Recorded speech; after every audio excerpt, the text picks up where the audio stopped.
And I'm going to use the term immunotherapy and immunisation a bit interchangeably, although they are actually different things, but I'm going to kind of use both of those terms more or less as if they were the same thing, which they're not actually. But if we actively immunise, we're talking about the introduction into the body of an antigen in an immunogenic form.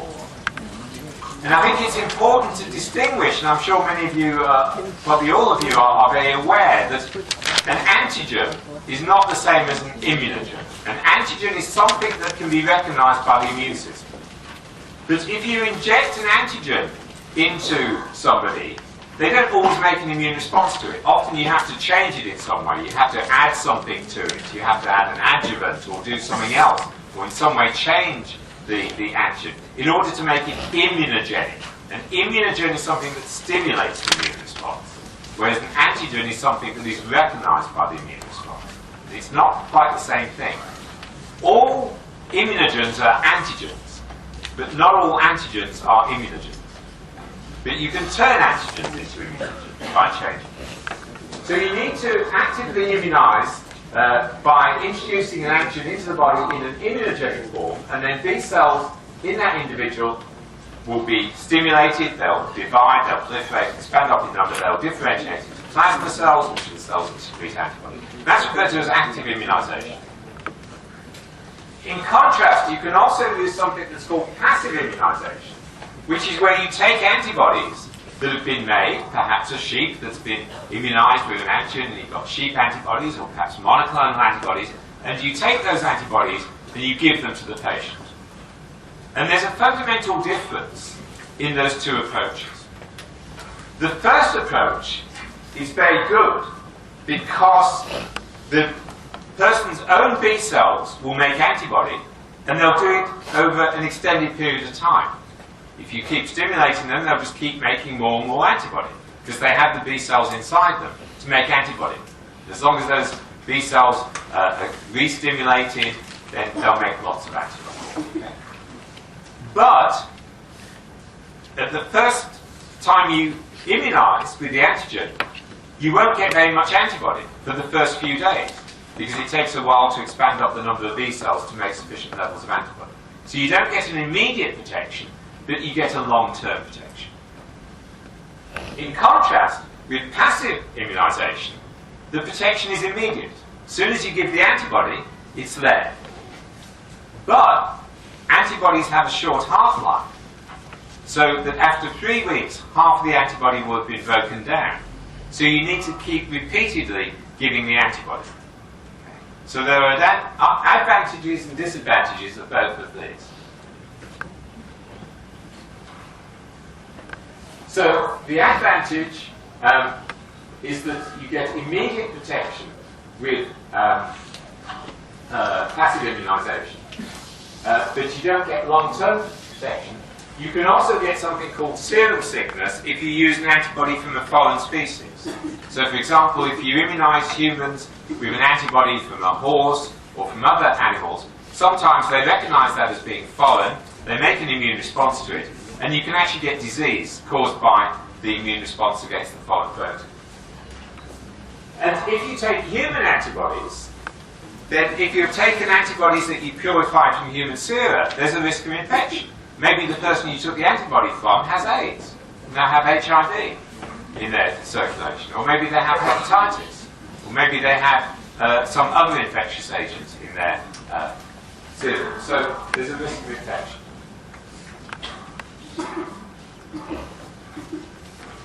Now, I've already mentioned to you, this is a list of antibodies and different characteristics, and I'm only showing this for one thing. That's here. That the half-life of IgG, it varies for the different subclasses of IgG. IgG1 has a half-life of 21 days, IgG2, 20 days, IgG3 has a very short half-life of 3 days, IgG4 a half-life of 21 days. So, for most of the IgG subclasses, a half-life of about 3 weeks. Okay? So it's quite short. So if you give passive immunisation, you have to keep giving it. Okay? Whereas active immunisation, you might give 2 or 3 shots of the antigen, and then the patient's B cells may make antibody for a year, 2 years, maybe even longer. So if we use passive immunotherapy, obviously one can do that with antibodies, and you can do it with polyclonal antibodies or monoclonal antibodies. Or you can make some unique protein where you've joined a bit of an antibody to a bit of a toxin, for example, to create a fusion protein. Or you could use other types of immune molecules. Not antibodies, but other things, like cytokine receptors. If you wanted to block the activity of a cytokine, then you could use a soluble version of a cytokine receptor. And this is one of the therapies that is used, for example, in rheumatoid arthritis, an autoimmune disease where you get problems with the joints. In rheumatoid arthritis, one of the main therapies that is used is an antibody against the cytokine TNF. Okay. But as an alternative to using an antibody, there are other treatments that use a soluble version of the TNF receptor. And that blocks TNF just like an antibody blocks TNF. So for the treatment of rheumatoid arthritis, the inhibitors of TNF are either antibodies or soluble versions of the TNF receptor, and both are used therapeutically successfully. Or you may want to stimulate a particular type of immune response. So you may want to use a cytokine. Rather than blocking the activity of a cytokine, you may want to exploit the activity of the cytokine and use recombinant cytokines. They're often used to help regenerate in leukemias, for example. If somebody's received a bone marrow transplant, you may want to help regenerate the immune system cells using recombinant cytokines. So let's first look at passive immunotherapy, where you transfer an antibody into the patient, and if you do that using polyclonal antibodies. Now, one of the applications of passive immunotherapy, there are multiple types of applications. Certainly cancer is one, but there are other applications as well. And one of them is protecting people that have been bitten by venomous animals. So if you have a poisonous spider or a poisonous fish or a poisonous snake, you can give the individual that has been bitten antibodies against the particular toxic molecule. And for example, if it's a snake bite or an insect bite, you can give antibody against the venom, and this will protect.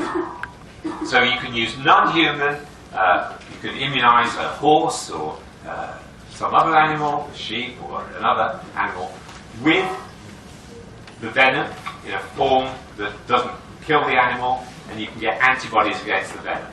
Okay? You tend to use large animals like horses or sheep because if you used a mouse, you wouldn't get very much polyclonal antibody. Use an elephant, you get a lot of antibody. Okay? So you use large animals. And these venoms are often raised in horses or sheep, and they provide immediate protection. So you're bitten by a snake. If you think it's a poisonous snake, you immediately go and seek help, and they will try and identify which venom it is and give you antibody against that venom. And it's quite difficult to come out with the number of people that get bitten by poisonous snakes and so forth. It says that a recent estimate has suggested that 2.5 million people get bitten, and that there are 125,000 deaths per annum globally from snake bite. But that's not entirely clear. People have sort of said that isn't an accurate figure. So it's difficult to know. But certainly significant numbers of people throughout the world do get bitten by snakes and then die from snake bite. It's quite rare. It doesn't happen in London very much. It probably doesn't happen in Beijing very much. But in fact, where I live in London, in the UK, we have very, very few poisonous snakes. Essentially, we only really have one poisonous snake in London. But where in England, but where I live in London, even though it's in the city, it's a little bit out of the city, a bit like here compared with the centre of Beijing. We do have some poisonous snakes near us. But I've never been bitten. I don't know anybody that has been bitten. So it's quite a rare thing to be bitten by a poisonous snake. But throughout the world, significant numbers of people are. And this is a list. You're not supposed to be able to see this or read it even. But this is a list of all the different available antivenoms. So there are antisera against a huge number of different venoms that are available. Okay. And obviously, in particular areas where, you know, if you're in Australia, they'll know which particular snakes are common, and they'll keep those particular venens. If you're in South America, they'll know in that area of the world which snakes are common that are poisonous, and they'll keep those antivenoms. So, you know, they may only have, you know, this number kept in a particular city or location. So, one use of passive immunisation is to protect against venomous bites from snakes and insects. Also, you can use antibodies to protect against infection. After all, that's what antibodies are for.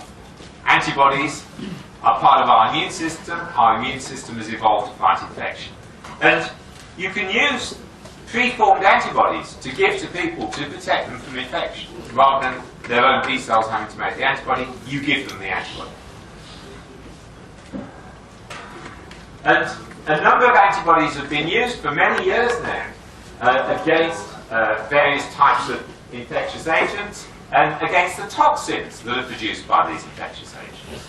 So these are polyclonal antitoxins that are produced by immunising horses with toxins from botulinum, from diphtheria, from tetanus. So you have these specific antibodies, and if somebody becomes infected and you need to treat them very quickly, you can treat them with these antitoxins, because these bacteria cause their disease by producing toxins. Different bacteria produce disease in different ways. But this particular bacteria, what causes the disease is the production of toxin.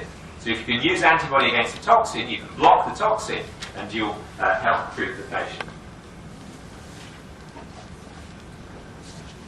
And you can immunise, just like you immunise humans with a modified version of the toxin, you can immunise a horse or any other species with a modified version of the toxin. If you inject a toxin into somebody or into a horse, the horse will die.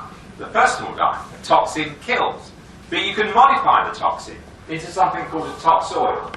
And the toxoid is a chemically modified version of the toxin that still has structures on its surface that can be recognised by B cells. So it's not completely changed, but what you've changed is the bit that causes the disease, the bit that causes pathology.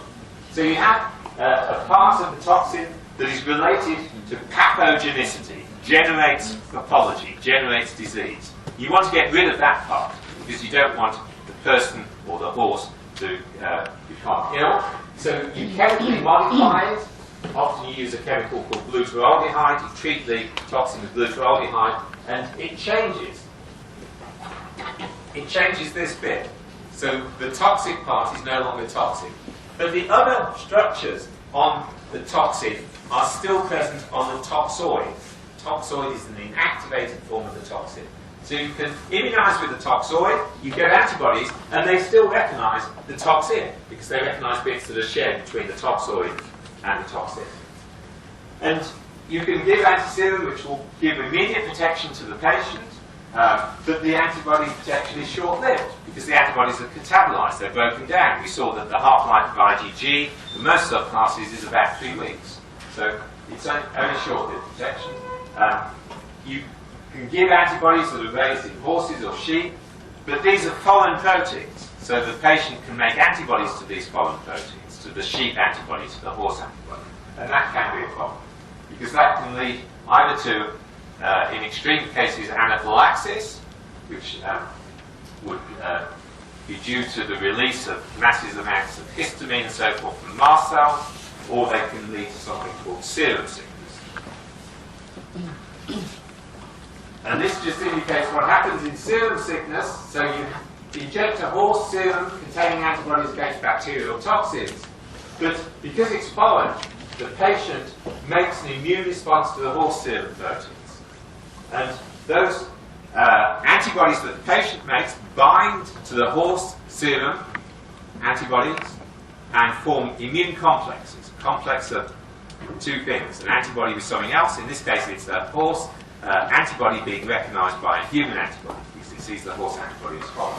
You form these immune complexes, and they can get deposited. When you form immune complexes, they get trapped in places where there's not a lot of space. Okay? So the complex becomes large and it gets trapped. And in joints, and that can lead to arthritis.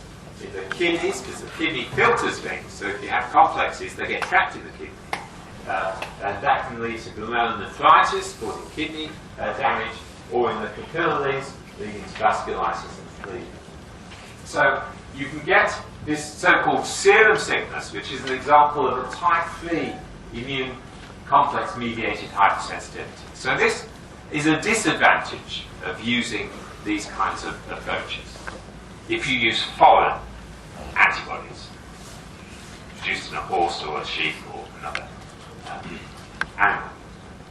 So, although the use of antibodies produced in horses and sheep was used a lot in the past, now it's used much less. Still is used, but in general people are trying to use human antibodies.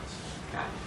So, you can use human immune globulin from people that have been naturally infected with bacteria or viruses, and they make antibodies naturally because they've become naturally infected, and you can take blood from those patients and you can purify antibodies, and then you can give them to somebody else. But you need to screen for infectious agents that could pass on disease to other people. You want to treat the disease in the recipient, not give them a disease. So you need to make sure that the person you're using the antibodies from isn't infected with HIV or hepatitis. And what often happens is that you don't take antibodies from one person, but you take antibodies from thousands and thousands and thousands of people. And the idea here is that collectively, all those people will have been infected with most common pathogens. Yeah? So maybe you've been infected with 2 or 3 different pathogens, might be different to the pathogens I've been infected with over the last 3 or 4 years, maybe different to the pathogens you've been infected with over the last 3 years. But if we pool our antibodies, okay, then you'll have some antibodies against maybe tetanus and diphtheria, you'll have some antibodies against the common cold virus, I'll have antibodies against some other infectious agents. If you do that with everybody, and if you do it with thousands and thousands of people, which is what they do, then that is useful. And what is usually used is outdated blood that has been given for blood donation. It's gone out of date, but they can use the serum and they can pull it. So they prepare gamma globulin fraction, which contains antibody from pooled plasma from outdated blood of 1,000 or more donors. And this large pool will contain antibodies against many common pathogens, hepatitis, measles, rubella, etc. etc. It can be used to provide protection, particularly in people that have B-cell immunodeficiencies. So if people are not able to make their own antibodies, you can give them antibodies.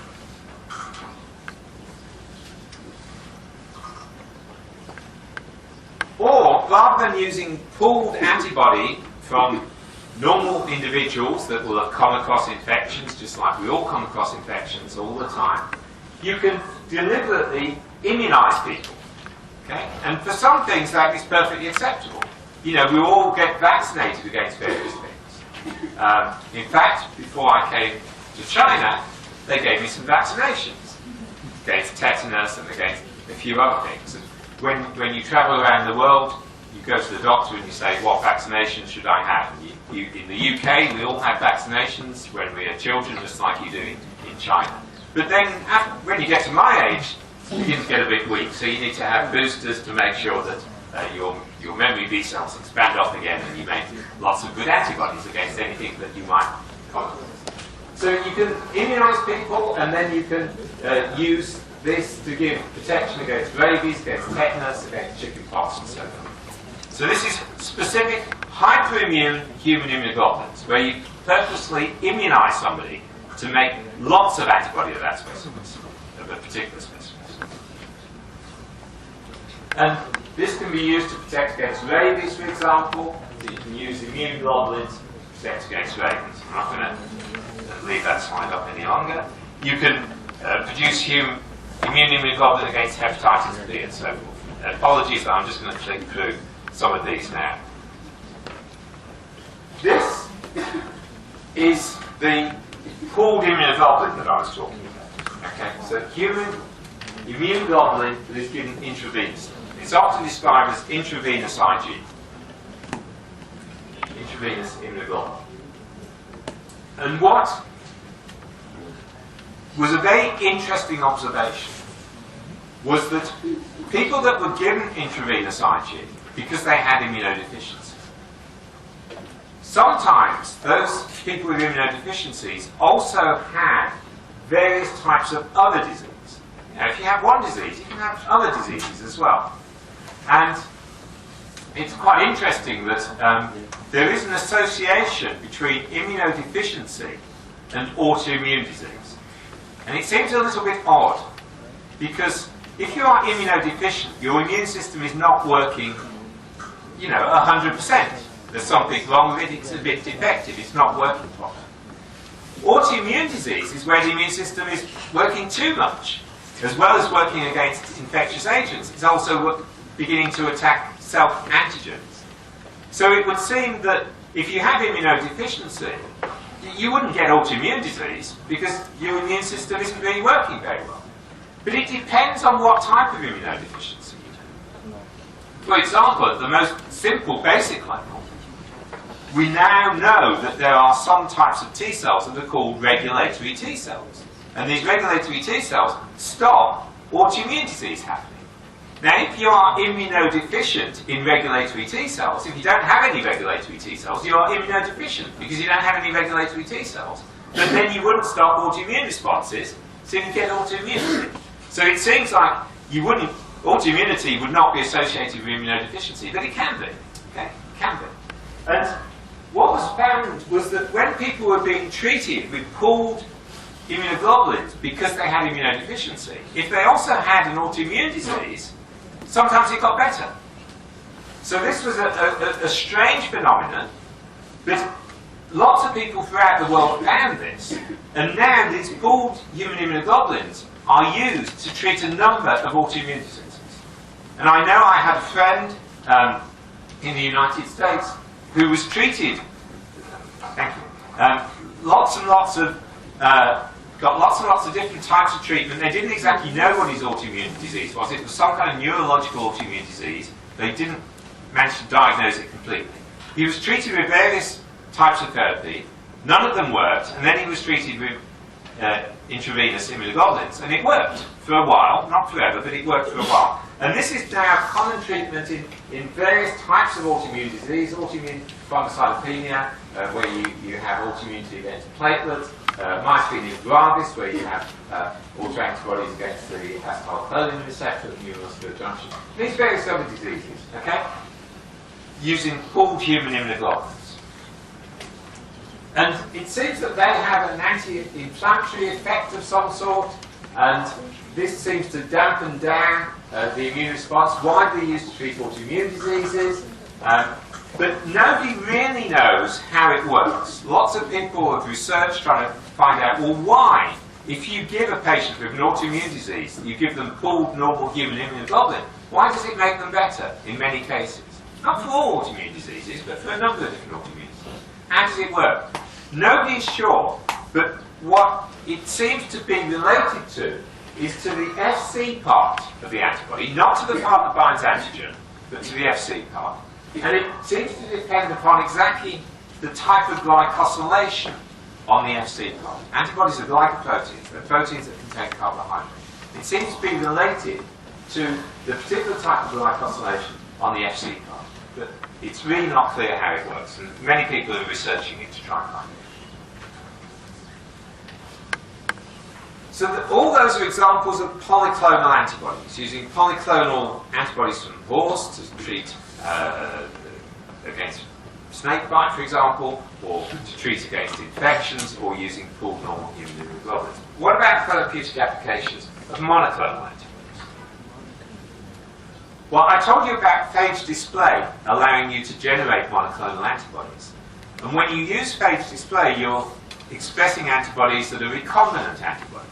And one of the nice things about having antibody genes is that you can cut and paste them, you can make them into different forms.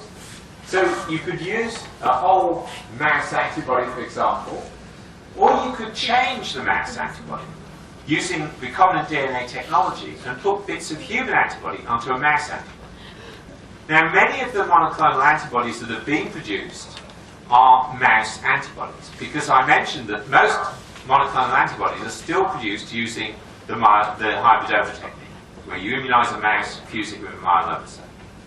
fuse the mouse B cell with the myeloma cell. That technique works very, very well in mice, it works well in rats, but it doesn't work well in most other species. And it doesn't work well in human. If you take human B cells and try and fuse them with human myeloma cells, it doesn't work so well. Also, I mentioned that most of us would not want to be injected with human tumour cells, for example. But maybe you want to make a monoclonal antibody against human tumour cells. You can put the human tumour cells into a mouse, that's okay, but you can't put them into a human. So, for a variety of reasons, both technical and for logistical and ethical reasons, you can't make lots of human monoclonal antibodies. But you can, using recombinant DNA technology, change mouse antibodies so that they become, to some extent, human. Okay? And you could, and many people do, just use mouse monoclonal antibodies to treat patients. But the problem is that the human sees the mouse monoclonal antibody as foreign. It's a foreign protein. So you make what is called a hammer response, H-A-M-A, hammer, human anti-mouse antibody. And these hammer responses mean that the antibody doesn't work so well after a while, because the human antibodies that are produced against the mouse antibody bind to it, they form immune complexes that may cause problems of the type I've mentioned. You may get type 3 hypersensitivity, but also the antibody gets cleared from the circulation very rapidly once it's bound by the human antibody, and therefore it's not going to work so well. So, using recombinant DNA technology, what people initially did was to make chimeric antibodies, where they kept the variable region from the mouse antibody, which is the bit that binds the antigen. So you keep the specificity. Let's say this is an antibody against carcinoembryonic antigen. You keep the variable region that binds to CEA, but you replace the constant region of the light chain and the constant region of the heavy chain with sequences that are human. And you end up with a chimeric antibody. And then people went one stage further and thought, well, it's not all the variable region that binds to the antigen.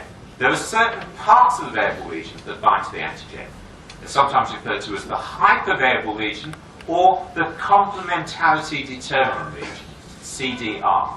They're the bits of the variable region that have amino acids that are complementary to the amino acids on the antigen, complementarity determinant region. And there are 3 in the light chain variable region and 3 in the heavy chain variable region. They're called CDR1, CDR2, CDR3. So people thought, well, let's just keep the CDR encoding sequence from the mouse antibody sequence and replace the other bits, which are called the framework sequences, with bits from human. So now you end up with what is called a humanized antibody. And this you can use that in patients.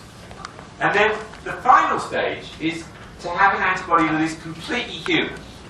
Now I mentioned that you can make transgenic mice that have a human genome in the antibody gene. So you can immunize those mice and they will make human antibodies.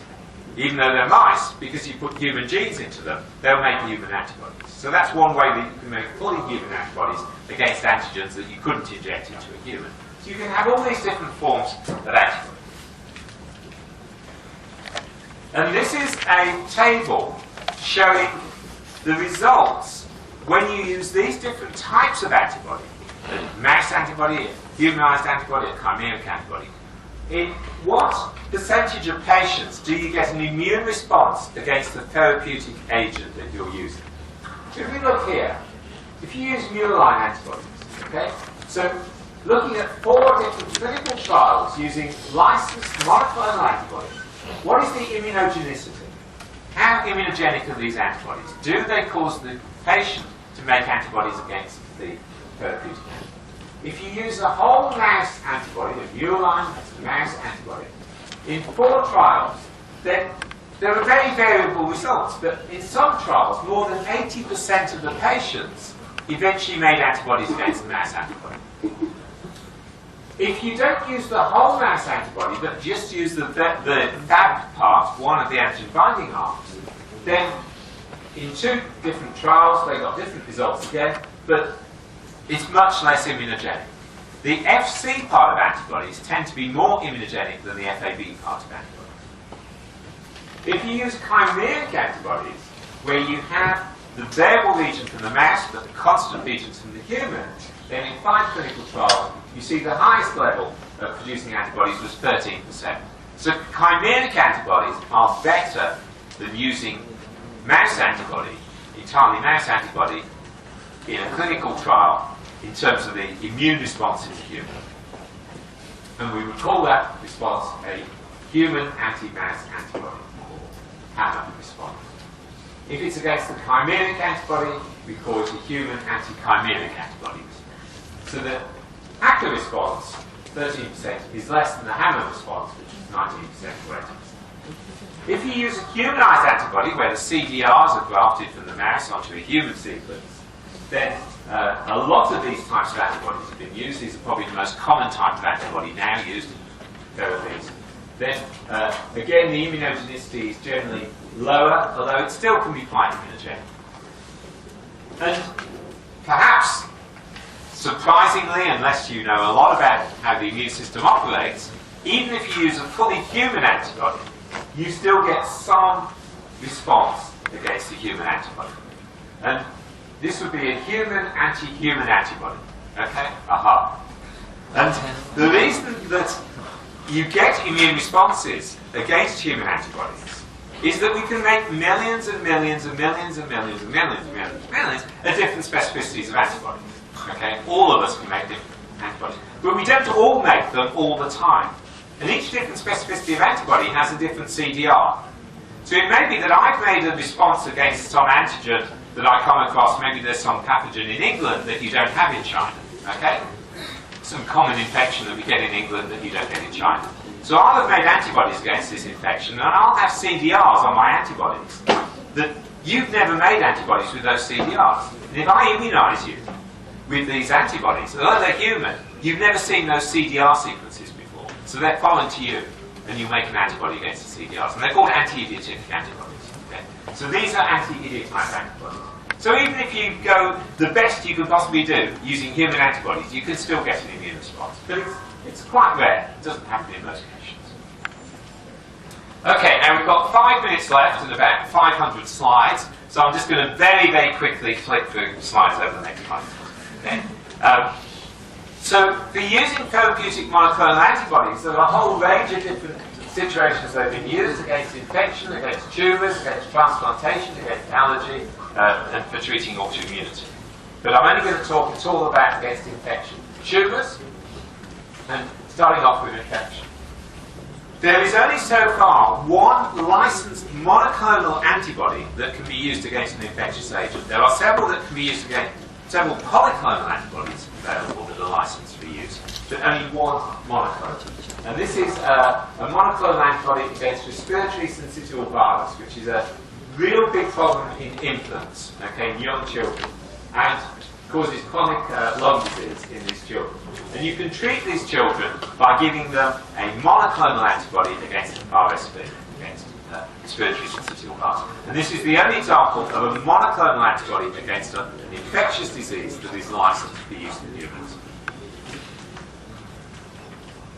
What about tumours?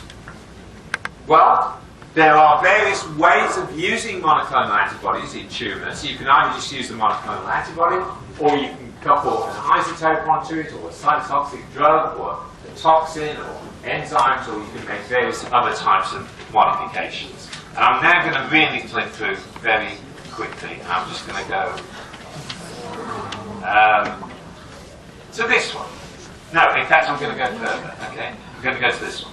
So this would be a tumour. You can get these slides. I'll make sure that these slides are available to you. Okay, so I'll make sure that they get put on the website or whatever, that you're able to get them, copies of them. Okay? So you have a tumour, and it has a tumour antigen. You can add an antibody that you couple the toxin to. The normal cell doesn't have the tumour antigen on it, so normal cells don't bind the antibody, but the cancer cell binds the antibody, and the toxin will kill the cancer cell. Okay? So that's one way. But another very interesting way that is still very much experimental, it's not really being used in practice very much, but is the use of bispecific antibodies. Now, antibodies have 2 antigen binding arms, and they're both for the same antigen in a natural antibody. But you can cut the antibody down the middle with an enzyme. You can cleave the disulfide bonds, linking the heavy chains. And you can take two different antibodies and join them together to make a bispecific antibody. So this is not something that occurs in nature, but you can create this in the laboratory. So you can have one antigen binding arm, for example, that binds to an antigen called CD19. And this is an antigen that you find on B cells. So if a patient has a B cell lymphoma or B cell leukemia, where they have a cancer that is derived from B cells, then those tumour cells will have CD19. And then the other arm of the artificially created bispecific antibody could be against CD3, for example, which is found on the surface of T cells. And this causes the T cell and the tumour cell to be brought together so that the T cell, if this is a cytotoxic T cell, could then kill the tumour cell. Okay? You're forcing them together using an antibody.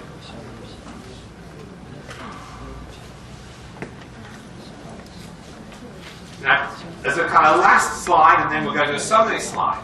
As well as using antibodies, you can use other components of the immune system. And somebody during the break asked me about this. You know, can you use other things? Well, yes, you can. And people are beginning to explore using the transfer of cells. And maybe you can transfer antibodies and cells as well, okay?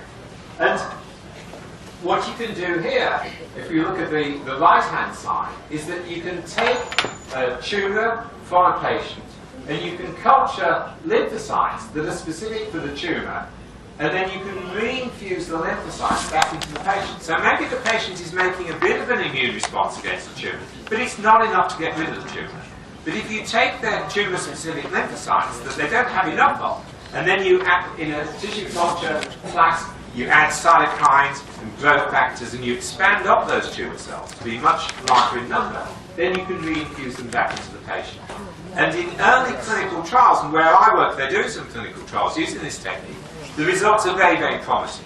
Okay? Now, often in early clinical trials, results are promising, and then you do much larger clinical trials with larger number of patients, and they don't seem so good. That's a very common situation that arises. But so far, you know, this technique looks very good. It is very labour intensive. You know, it's not a simple thing where you just take an antibody off the shelf and give it to the patient. You have to take the cells and you have to culture them and infuse them back. The other approach that people have been using is to try and produce vaccines based upon cancer antigens and give the patient the vaccine.